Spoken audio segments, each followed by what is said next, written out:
Olá amigos, nós estamos hoje falando, entrevistando a doutora Alessandra Amaral, que é nutricionista.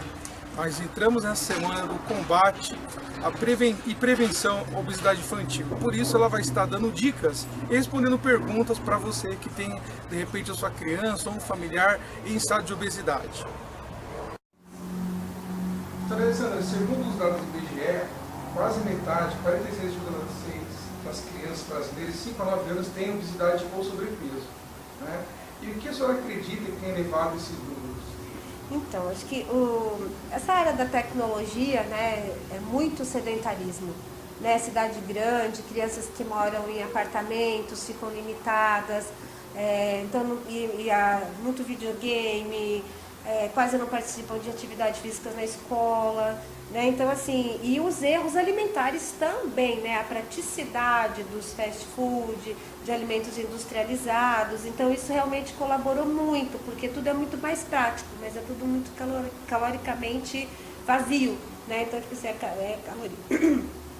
caloria vazia, caloria aos montes e nutriente zero.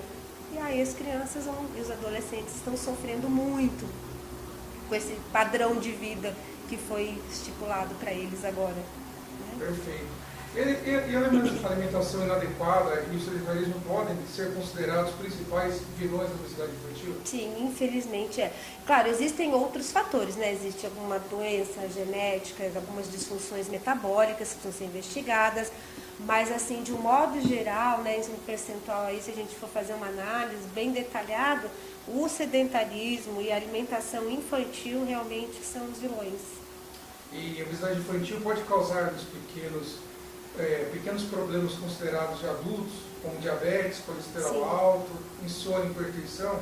E que principais problemas que a obesidade pode trazer para a criança? Então, elas podem sim, elas podem sofrer todas essas consequências de um adulto, né, desenvolver doença. A gente tem, inclusive a Mônica, quando atendia aqui, ela tinha muita criança com perfil lipídico de adulto, né, então isso pode acontecer, desenvolvimento de doenças crônicas, né, e pode também, tipo, a dissocialização da criança, porque ela fica obesa, ela não quer se misturar, ela não sai, ela não participa de nenhuma atividade, ela fica isolada, a ansiedade, porque daí vira uma coisa puxa a outra, quer dizer, então ela pode sofrer sim as consequências de um adulto.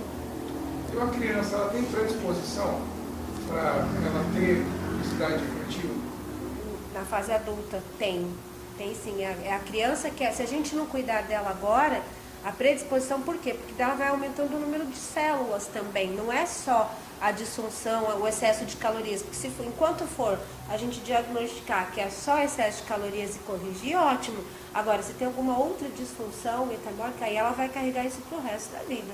E as maneiras para se combater? A senhora poderia... Então, né, assim, acho que o principal é a prevenção mesmo, né? Então, vamos evitar, que seria em casa, né, educação alimentar, você diminuir o acesso desses alimentos industrializados, né? Você melhorar a qualidade da alimentação, coisas mais naturais, mais saudáveis, conversar com as crianças, orientar, cabe aos pais, aos cuidadores, né, os responsáveis, tentar minimizar o acesso a esses alimentos, porque, gente, criança gosta de doce, criança gosta, todo mundo, não é só criança, adulto também gosta de doce, mas tudo tem seu limite, tudo precisa de uma orientação. Então, acho que assim, para a gente evitar, né, combater a obesidade infantil, é realmente prevenir e quando perceber qualquer já correr, né, e tentar diagnosticar o mais rápido possível se é só excesso de alimentação, né, inadequada, ou se tem alguma disfunção metabólica que precisa de tratamento e acompanhamento. Doutora, com essa era da tecnologia, né, com as crianças, como a senhora colocou, ficam mais tempo assim na frente do computador, na frente de um game, a senhora acredita que, por exemplo, colocando limite para essa criança, né, ou tirando um pouco ela da frente do computador, por exemplo, quando na verdade ficou muito tempo, isso ajudaria também para poder inibir esse tempo que ele poderia estar ali? Ah, sim, ajudaria bastante, porque assim, a gente sabe, é quase impossível você zerar, você tirar o celular de uma criança, né, de uma criança quase adolescente, os games, porque ainda mais a interatividade que tem hoje na tecnologia disso tudo impressiona. Agora, você controlar isso, você estabelecer horários, você estabelecer rotinas diferentes.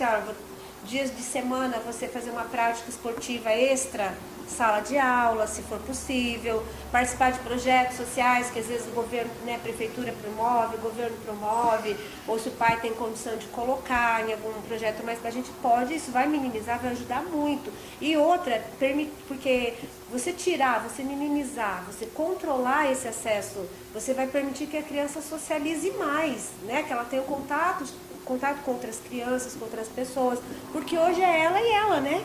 É ela e o mundinho dela, crianças de fone, né? A geração do fone, porque fica com o foninho de ouvido ali, celular, e daí você fala com ela, ela não escuta, você tem que ir até a criança para chamar atenção. Então, eu acho que o controle, assim, não precisa zerar, mas controlar eu acredito que vai valer muito a pena.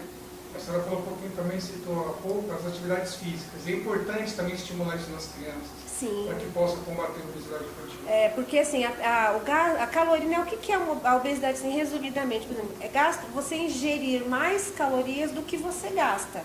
Então, tudo que a gente faz, a gente está gastando, né? Mesmo a gente sentado aqui, mexendo na caneta, olhando em pele, a gente está gastando calorias.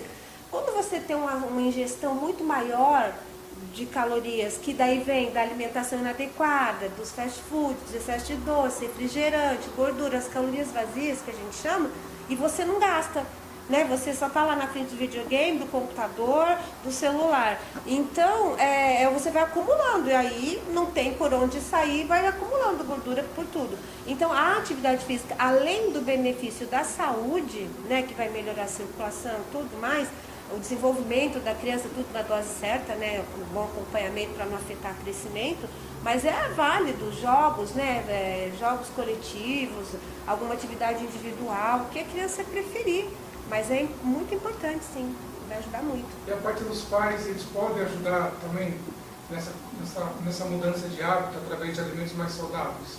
Os pais podem? Podem, porque assim, o que acontece? Elas precisam muito de exemplo, né? Então não adianta nada, por exemplo, eu como mãe, cobrar uma alimentação saudável, né, do meu filho, não vai comer esse salgadinho não, mas eu quando estou com ele, a primeira coisa que eu saio que eu peço é um salgadinho para eu comer, não pode. Então o exemplo tem que vir em casa, as pessoas têm que ter acesso, as crianças precisam ter acesso a alimentos mais naturais, menos industrializados, os pais precisam se adequar a isso, né, porque a gente tem vários exemplos de crianças obesas aqui, por quê? Porque não sabem hoje distinguir uma maçã de uma manga, sabe? O que é melão, o que é pepino, pimentão, quer dizer, então são coisas assim que precisam, em casa tem que ter o exemplo, então os pais podem, né, os responsáveis, podem e devem já, a orientação nesse aspecto, começar em casa. Existem escolas com educação nutricional? Existem, mas começa em casa,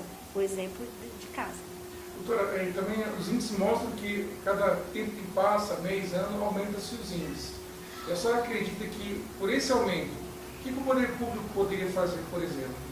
Então, ali é uma questão bastante delicada. Poderíamos ficar aqui falando, né, só sobre isso muito tempo. Mas assim, por exemplo, a questão do valor de comida, né, o valor da alimentação, da refeição. Por exemplo, é muito mais barato você comprar um refrigerante de 2 litros do que você comprar fruta para produzir os mesmos 2 litros de suco natural. Né? Então, sei lá, até que ponto ver essa coisa de impostos, de alimentos industrializados, do agricultor, incentivar esses projetos sociais de agricultura familiar, né? Assim, dar uma revisada, organizar melhor isso, porque fica fácil, né? A gente que trabalha, nós somos prefeitura, a gente trabalha com um público de classe social mais baixa. Se ele tem R$5, ele vai gastar os R$5 no refrigerante, mas não vai comprar R$5 de laranja para fazer um suco, porque rende mais, né? Então, assim, essa coisa do poder público realmente é muito complexa, mas precisava dar uma revisada, né? Porque a gente foi criada no interior antigamente, né? Hoje, eu sempre comi o pé de alface da horta. Vai buscar um pé de alface da horta hoje, é 3 vezes mais caro do que o do mercado que produz com agrotóxico, aquela coisa toda. Então, quer dizer, precisava dar uma revisada nisso, né? Agora, e é uma coisa de poder público, mas é muito amplo e realmente dá para dá para mexer e desenvolver a nível de prefeituras e secretarias específicas alguns projetos, né, sociais voltados para a educação alimentar. Aí dá para se pensar, se eu não me engano até existe alguns, mas é muito isolado, né? Não é uma coisa que é a nível Brasil, a nível do estado, a nível de município, precisa ser mais, mas dá para fazer. Tá? Doutora, e no caso, por exemplo, hoje estamos nessa semana do combate, né, à obesidade infantil. Eu queria que a senhora deixasse uma dica para os pais, pessoa que é pai, né, que vai estar assistindo essa entrevista. O que a senhora diria para o pai, como dica, como profissional que a senhora é da área? Então, procurar participar mais, sabe, do dia a dia da alimentação dos filhos, porque eu entendo que muitos trabalham fora, precisam, é uma necessidade, infelizmente, na sociedade que a gente está, né, no mundo que a gente vive, mas procurar saber, participar mais, se informar mais sobre o que a criança está se alimentando, promover dentro de casa, porque hoje, né, bem ou mal, a gente sabe que não é muito correto, mas tem acesso à internet, busca lá o que é uma alimentação mais saudável, né? Procurar saber se na escola tem a nutricionista lá que passa, que avalia, que dê alguns projetos. Procurar incentivar isso dentro de casa mesmo. Orientar cuidadores, porque a gente sabe às vezes que fica ou com uma pessoa, ou com a avó, com a tia. Procurar orientar, limitar realmente a quantidade, porque a gente sabe que é fácil, criança gosta de doce, gosta daquilo que é calórico, gosta daquilo que não dá para... Não é questão de proibir, mas limitar, né? E realmente o exemplo dos pais dentro de casa vão fazer toda a diferença, sabe? Então procurar dentro de casa, realmente eu sei que é difícil para mães que trabalham fora, chegar em casa, ainda ter que preparar um legume, uma verdura, uma salada, mas é uma questão realmente de organização, procurar se adequar, estabelecer uma rotina em relação a isso para promover uma educação alimentar, uma educação nutricional já dentro de casa.